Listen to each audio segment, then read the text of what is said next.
Since When Am I Faust? Chapter 3, Midnight Revelations. It had been a few days since my arrival in Equus. So far, I've been enjoying my time here a lot more than I thought I would. Currently, I was settling myself in for the night. I decided to take up residence back in the room that I first woke up in. Looking out the window, I watched as the sun slowly lowered over the horizon and the moon as it gradually rose into the sky. I could feel my heart swelling with pride for the two mares. It was pride that undoubtedly came from Lauren, but it made me happy all the same. I let a soft smile make its way onto my face, and I nodded in approval. Not long after, I flopped my head onto my pillow and fell asleep. However, much like every night since my arrival, I didn't dream. Sometime later, I found myself slowly rousing from my sleep. Something was shifting around in the bedsheets, and as I regained consciousness, I heard the sound of someone breathing. A bit confused and slightly alarmed, I turned my head and saw Celestia. She was cuddling up against my side and had wrapped herself in a good portion of my blankets. I jumped back in surprise and accidentally knocked Luna off the other half of the bed. The two of us tumbled to the ground with a yelp, and shaking my head, I looked at the other two occupants of the room. What the hell? Why are they in our bed? Oh, I don't know, but I'm not complaining.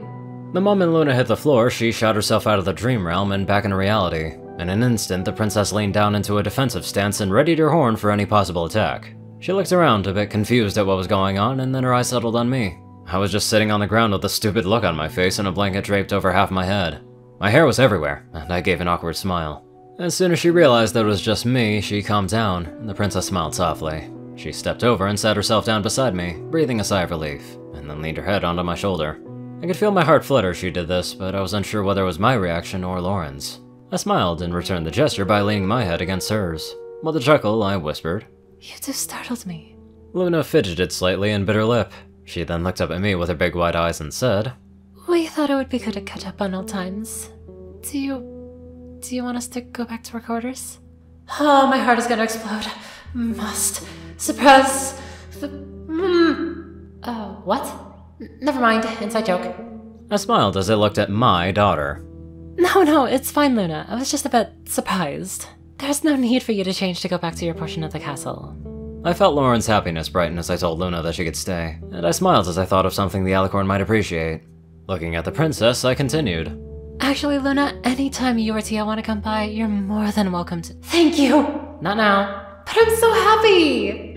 I held back a chuckle as Dimmer in my mind became overjoyed with the prospect of spending more time with the girls. She was like a giddy filly, and I couldn't help but smile as I felt the happiness wash over me. Although I didn't finish my sentence, Luna smiled, understanding what I was gonna say.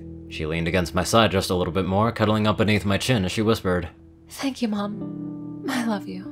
Suddenly, the image of a little filly flashed before my eyes. It was Luna, and she was walking up to me with a blue flower held in her mouth.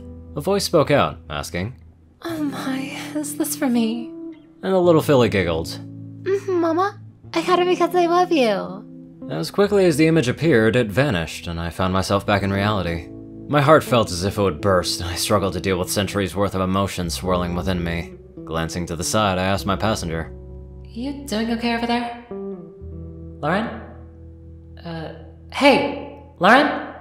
I almost burst out laughing as the mare joined in on the joke. Thankfully, I held it in, preserving the moment. Luna and I just ended up sitting there for a while, both of us enjoying each other's company, and I could feel that Lauren didn't want this moment to end. Eventually, though, Luna leaned back and glanced at the time.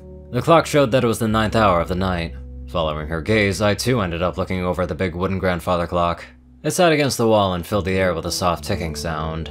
Letting my curiosity get the better of me, I turned to Luna and asked, So around what time do you two change shifts anyways? The princess looked back at me, and then she glanced at the moon in the sky. She paused as if she was trying to think of what to say. Her lips shifted around slightly as she thought of an answer, and after a couple of seconds, she looked at me, asking, What would you like it to be day? I held in a chuckle at Luna's visible frustration. She had been trying to break her habit of using thous and other terms that were no longer used, but she had been struggling a bit. According to Celestia, she had been giving it some effort before, but since my arrival, she had decided to step up her efforts. It was a comical process all the same, though. Looking her in the eyes, I smiled and brushed her mane to the side, reassuring her.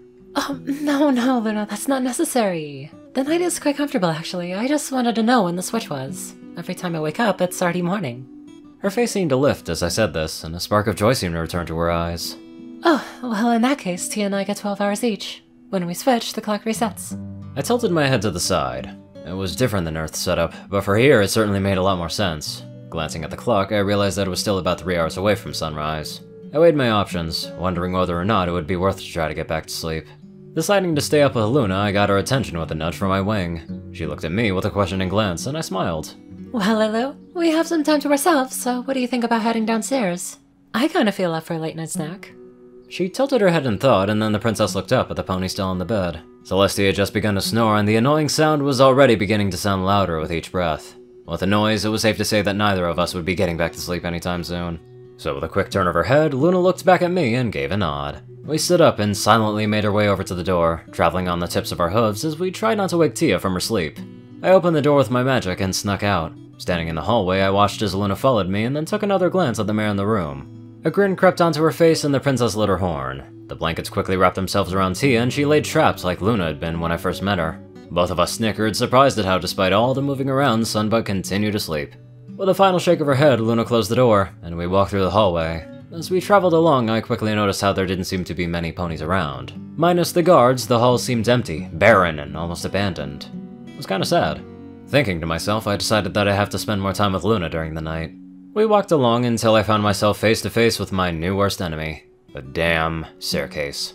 I took one step down, then another, and then on my fourth step down, I slipped on the edge of the run and I lost my footing. Oh, son of a... Once again, I had been bested by my enemy, and I fell, tumbling down the stairs in a dramatic display. My body went limp, and my limbs flailed around as I rolled down the stairs. Getting to the bottom, I landed in a heap with my legs sprawled out. Oh, this is already getting old. Not too far behind me, Luna came running down the stairs, hoping I was alright. As soon as she saw me sprawled out onto the ground in an embarrassing display, she threw her hoof up, covering her mouth, as she tried not to laugh. A few snickers still got through, though. I groaned and slowly stood up. Dusting myself off, I shook my head to the side and tossed my disheveled mane back into place. Then I blew a lock of hair out of my eyes with a huff. Slumping forward, I started walking, and Luna quickly followed after me. We walked down the hall towards a four-way junction, and when we got there, we turned to the left as we rounded the corner. I then glanced at Luna. She was still snickering, and I puffed out my cheeks with a frown. I didn't enjoy being made fun of, and as we walked, I spotted a guard at the side of the halls. Assuming it was another mannequin, I quickly flared my horn and tossed it on Luna's head with my magic. The blue mare stopped, stunned by the sudden object, and I watched as the built-in enchantment activated. With a shimmering effect, it covered the princess's features, and I smirked as I watched her confusion. My grin quickly faded though, because not a moment later I noticed the fidgeting guard standing behind me. She looked up at me with a confused stare, and I blushed as I realized that she was a real pony. Averting my gaze in embarrassment, I looked back over to Luna, and I watched the blue mare look at the helmet with a dumbfounded expression. She crossed her eyes as she tried to see the piece resting on her snout, and once she realized what it was, the princess rolled her eyes. Lighting up her horn, she lifted the helmet off of her head and returned it to its owner with an apologetic smile. The guard grasped the helmet in her hooves and she stared at it with wide eyes. She nodded and held the armor in her forelegs, treating it like it was a gift from the gods. Turning to me, Luna shook her head as she put a hoof up to her temple. Honestly, Mother, you are such a fool. No, I'm just spirited. The princess glanced back at me with a smirk. Spirited, you say? I would go with mischievous. After all, a pony only needs to look as far as the throne room's new paint job to see your character. There was a stifled snort as the guard tried her best not to laugh, and I frowned at the sound of her squeaks as she held it in. Sighing, I threw my foreleg up and started walking. One time! I made a mistake one time, and every pony's been harping on about it. I'd like to see you keep your focus when a stuck-up noble knocks himself out in front of you. The princess let out a chuckle as she continued to torment me with my past mistake. Sorry, Mother, but it's humorous. The way Cadence and Tia looked with the black coat, all I could see was their eyes. I lowered my head as I grumbled. Yeah, and I'm still pulling dirt and dust out of my coat. Thinking back to that day, a smile returned to me, and I chuckled to myself. Well, it could be worse. Cadence had her mouth open. Luna laughed, and then her eyes went wide as she quickly covered over her mouth. She tried to stifle her giggles, but she wasn't very successful. At the very least, she managed to quiet down a bit. Come on, Luna, let's get something to eat, I said, trotting forward. We rounded the corner and entered the main hallway that stretched through the castle. It was empty. I walked beside Luna, taking in how different this place looked during the night. The feeling of hunger began to well up within me. Slowly, I started to speed up my pace, and Luna glanced at me curiously. She then walked a little faster, matching my speed, and I looked to the side, a shallow smile forming on my muzzle, and then I sped up again. The princess raised an eyebrow at me, frowning at my odd behavior. Then before she could ask what I was up to, I extended a wing and nudged her side. Race ya.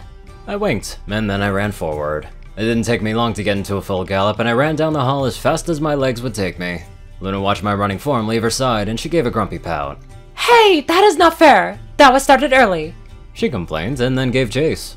Despite my head start, I soon found myself being overtaken by the taller mare. Her height was just giving her an unfair advantage, and she passed me with ease.